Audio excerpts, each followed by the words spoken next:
Hey,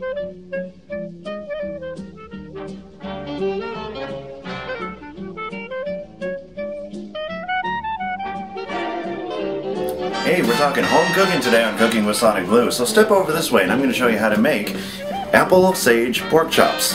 And here we have pork chops. Of course you can't have apple sage pork chops without the pork chops. We got a bowl of flour here, about a cup. We got some brown sugar that we're going to be sprinkling over afterwards. We got apples, 2 medium-sized, about this size, apple. That's actually a small apple, but small to medium depending upon what you're used to. I mean, these are no crab apples here. We're talking Macintosh apples. And we got 2 small yellow onion chopped up like this.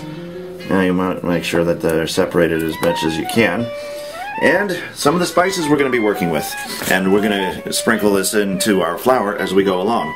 Now there are a zillion recipes for this dish, but I'm going to show you my recipe for it and the way I would cook it. So, into your flour we are going to add about 1/4 teaspoon paprika.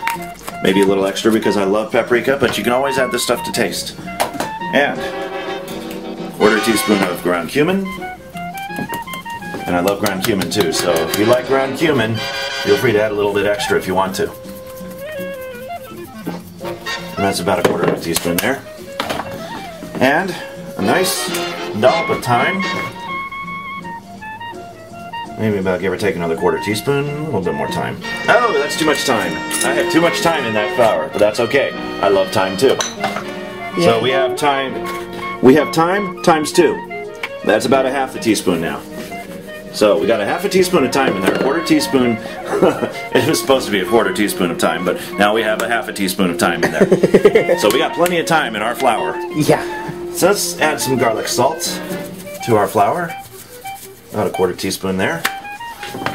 And the rubbed sage, which we're going to be adding this double time. We're going to add it once to our flour, about 1/4 teaspoon as well. That's about 1/4 teaspoon. Maybe a little less than that because there's going to be plenty of this stuff. We're going to mix all our flour until it's all nice and getting all over the place. But if you've done it right, that should be what it looks like. Now, these are some pretty big pork chops. So what we're going to be doing here is we're going to get out some olive oil. And first, we're going to saute our onion. So, give it just a nice splash of olive oil. And turn that puppy on to medium. Wait till your oil is nice and hot. And when it's hot, throw your onion in and you saute it. Then you set it aside. Work on your pork chops afterwards. And you get some more of this oil. And you add a little bit more since you're working with pork chops. And what you're going to do is you're going to wash your pork chops in lukewarm water. Then when they're still nice and moist, you're going to throw them into this bowl, cover it, and then toss them in here to fry to brown on both sides. Then, what we're going to do, we're going to take this mega-sized casserole dish. Now, you probably don't have one this big, but the bigger the better for this dish, especially for those size pork chops. And what we're going to do is we are going to take our brown pork chops and add some more sage over the top of them once they're finished browning, and we're going to slide them into the oven for about 30 to 45 minutes at 350 degrees Fahrenheit. But before we do that, we're going to cover it with some tin foil so that way it doesn't go too dry too fast, because if you cook this straight into the oven, it's going to be drier than the hot desert nights that you're used to seeing in movies. So you don't want those. Alright, so we're going to set our casserole dish aside. We're going to get a spoon. That should be good enough for sauteing our onion. So, as the oil is heating up, we are adding our onion to the skillet. Now, you want to cut your apples like I did right here. About like that. You can cut them in round circulars or half-moon sized. Or shaped, I should say. Half-moon shaped. But any way you slice it, it's still going to be apple sage pork chop. You don't want the apple, you just want the onion. And if you don't get all the onion in there, oh well, you tried. But try to get all of the onion that you've prepared. Because, like they always say in the kitchen, waste not, want not. And that's part of the core of the apple. That's another part of the core of the apple. We don't want those. Yeah, try to have your apples decored. And you don't want any seeds, you don't want any core, you just want the whole apple and nothing but. So, once you get all of the onion that you can possibly grab, Toss it into your skillet and start stirring. Turn this up a little bit more, maybe even add just a little bit extra olive oil, but we'll see. And through a little bit of camera magic, we'll show you when our onion is finished. This is just the start of it. So basically when our onion turns to a nice sauteed substance, and I'll show you what it looks like when we get to that stage, we'll be ready for the next step. And that will be browning your pork chops. And this is sauteed onion. Look at that, nice golden brown, little burns here and there. That's when you know they're cooked, fully sauteed. And we're going to set these aside in this bowl, very carefully. We're going to set these aside. La la la la, la la la la. The onions in the bowl. La la la la, la la la. How low can you go? La. La la la la la la la la la la la. I'm being silly, I know. And there you have your sauteed onions. Set those aside. Return the pan back to the flame, and we're going to turn this on to medium, and now we're going to really pour on the olive oil. Now you saw how much olive oil we put in when we sauteed our onion. We're going to need twice as much for our pork chops. Until the bottom of it starts to accumulate, that's when you stop. And what we're going to do is we're going to brown both sides of our pork chops. First what we're going to do is we're going to grab our bowl of flour and spices and our washed pork chops. We're going to just drop it right in there. And we're going to cover this beauty with our flour and seasoning mixtures. Now, if you get the kinds, there goes my phone. Unfortunately, cannot answer it right now. You are listening to Love Roller Coaster by the Ohio Players as my ringtone. And there it goes.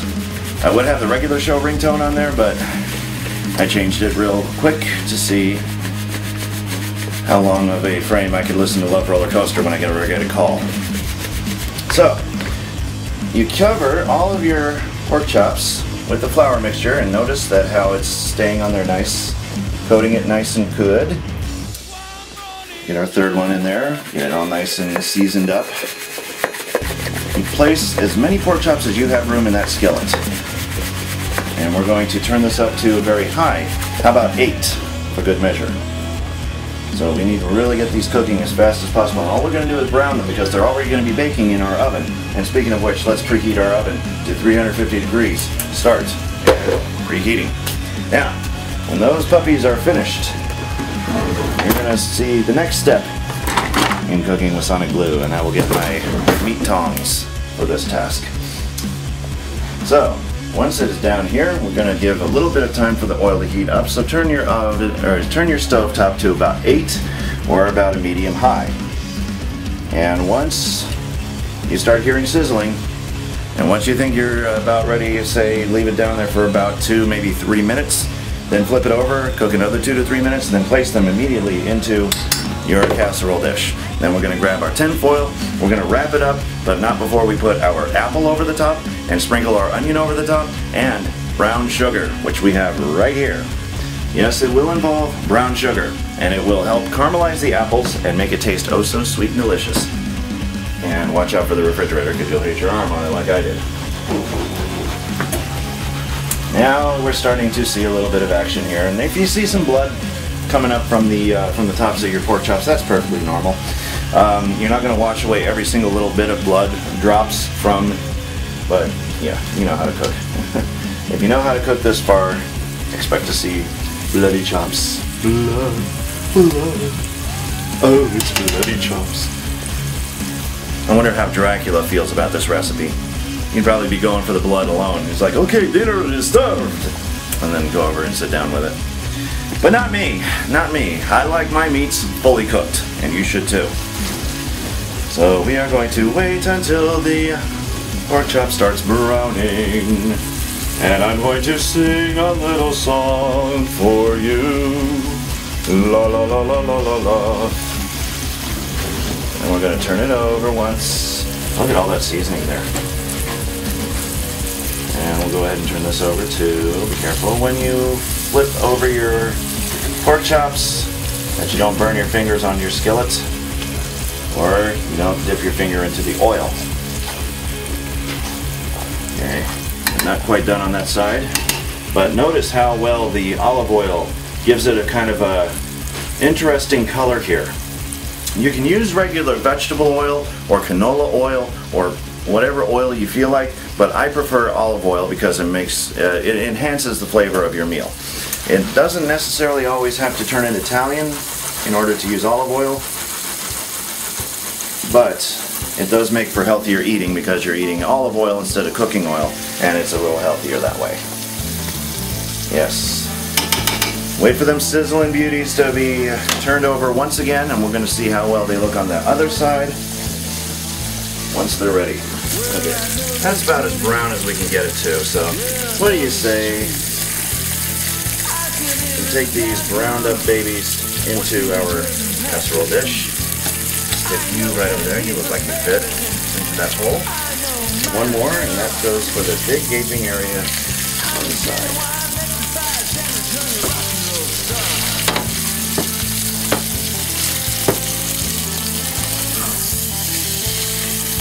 Good enough. Shake off that oil. And then place it right here, and you notice that all of your pork chop seems to fit into place just fine. Good. Turn that off. You're done with the skillet. Set that to the side. I said set it to the side. I don't want it anymore.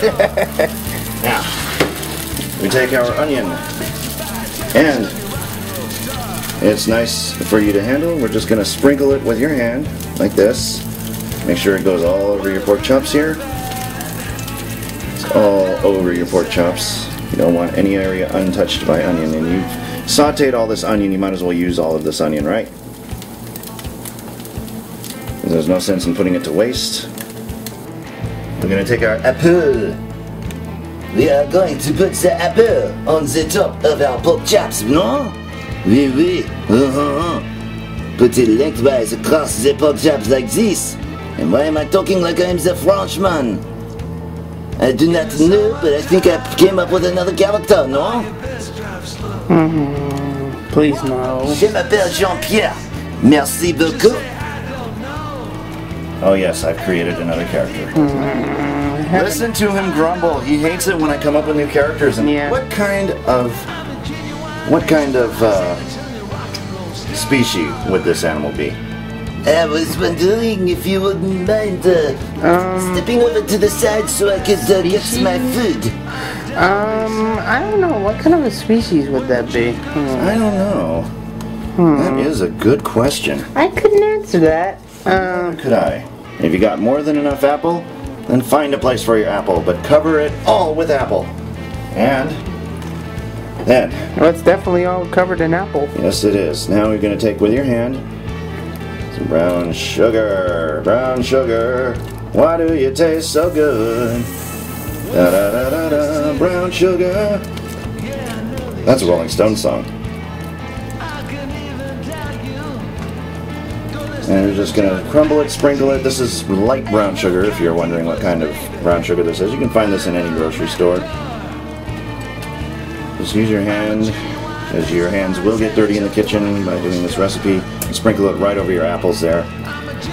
It's almost like playing with sand, you know, like after a light rainfall, you're in the sandbox. This is what it feels like.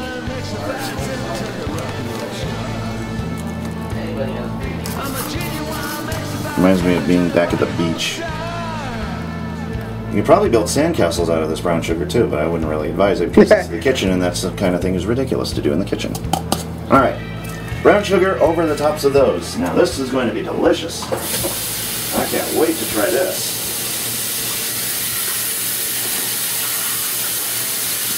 And before we wash our measuring cup, we're going to take 1 full cup of water. And just pour 1 cup of water into your porky choppies. That will give it something, a little moisture, a little extra added moisture. And before you cover that up with tin foil, we're going to over the top of it carefully, add more sage. Just like this. And look at that, it's starting to make its own sauce already out of the brown sugar. You see that? That's the beauty of working with brown sugar and water. It makes its own sauce. Your apples and your pork chops will taste divine. And this is SonicBlu's own recipe. And how did I come up with this recipe? Very simple. I've looked around online to see if I could find a good recipe for apple sage pork chops. And I found a gazillion recipes. And I'm like, really? Seriously? You want me to do it like this, and like that, and like this? Some people say bake it, some people say fry it, some people say bake and fry it. Well, that's what I'm doing here. But the people who say bake it also added let's see, what did they say? They said the people that just baked it said, okay, yeah, we're just going to bake it, and we're just going to add the apple and sage over it. No brown sugar, no other ingredients, no flour, no paprika. Somebody else said, okay, you can add a little bit of paprika to it. I'm like, no, this is SonicBlu we're talking about, and I'm not going to put up with a little bit of this, a little bit of that. I'm going to do it my way. And this is my way. Now, as they say in the kitchen, too many chefs spoil the broth. But if you don't agree with me, that's perfectly okay too, because the beauty part about working with food is you find what works for you. Now, what might work for me does not necessarily work for everybody else, but you might be surprised with the results of this particular recipe. And if you find your own methods to be quite superior to mine, then I say more power to you. After all, too many chefs spoil the broth, and I am in no place in judgment to say that you're wrong or you're right, because that's the beauty part of working with food. There are so many recipes and so many ways to prepare a meal. Now, the oven is preheated, so let's go ahead and proceed to placing this into the oven for approximately 45 minutes. And I'll see you when we're ready to pull them out. This is Cooking with SonicBlu, and I'm anxious, aren't you? How you going there, Mike? This here oven made was a gift from Tachyon. Anyway, let's pull out our... Ooh, dig on that smell. You can really smell the apples. Wow. Yeah. Now, I don't know what it smells like, but let's see what it looks like. To reveal tonight's meal. So, are you ready? 1, 2, 3. Wow. Look at that. Wow. Does that look good or does that look good? That looks good. Alright. Now, Smells good too.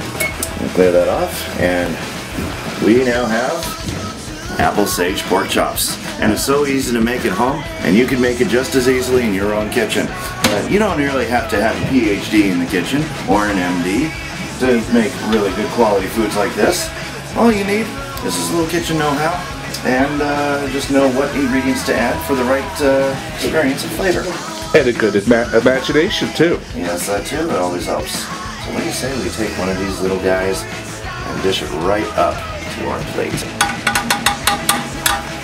Look at that. That's really nice. And that is what we call apple sage pork chops. And one might be over here.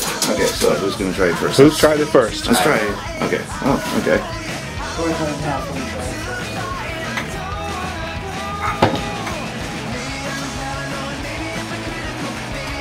It's not spicy, but not everything is spicy. Very delicious. Is it really? Very tender, succulent. That's the beauty of covering it up while you bake it. And you don't even really need a knife to cut this stuff. It's that tender. Yeah. Wow, so you can throw away your knife. Just throw it right away. I'm going to try that. Okay. Yep. Tech Wolf. And now it's Tech Wolf's turn. He's getting a little bit of everything. A little of the apple, a little of the meat, and...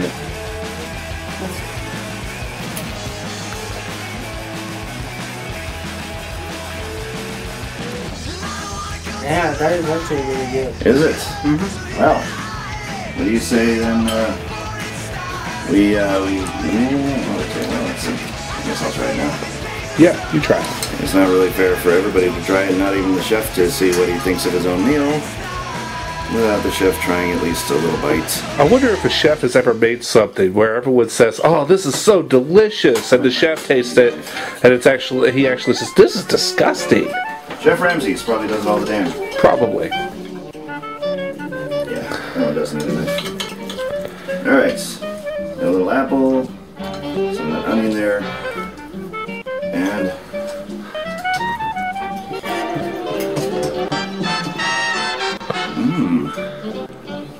that's really good. It's better than home cooking. Restaurant quality? I don't know. You definitely don't expect this in a restaurant. This is definitely home cooking, but Mom never made this.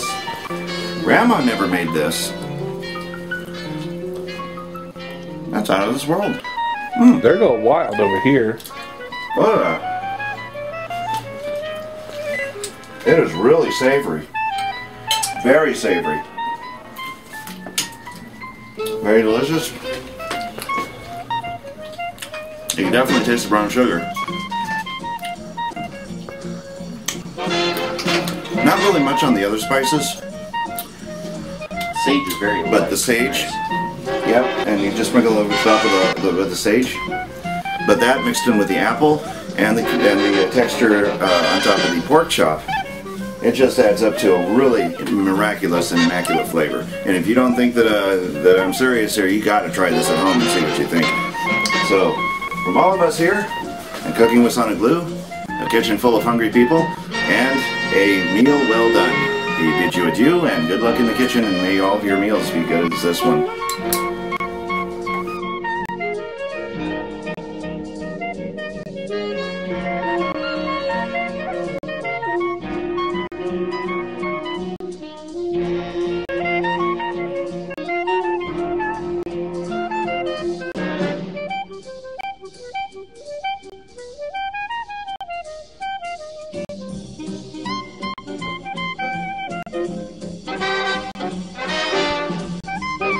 For complete recipes, send an email to sonicblue@yahoo.com. Thanks for watching, and remember, if you're not cooking good, you're not eating good. Bye for now.